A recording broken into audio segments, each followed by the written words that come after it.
ধর্ম যার যার, বড় মা কিন্তু সবার।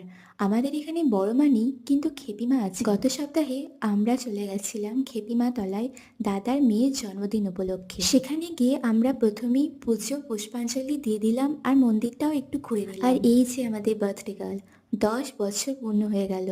কতটুকুনি ছিল, আর কত তাড়াতাড়ি বড় হয়ে গেল মেয়েটা। ওই দিন মন্দিরেই ছোট করে খাওয়া দাওয়ার একটা অনুষ্ঠান আয়োজন করা হয়েছিল, আর আমন্ত্রিতরা প্রায় সকলেই এসেই পড়েছিলেন।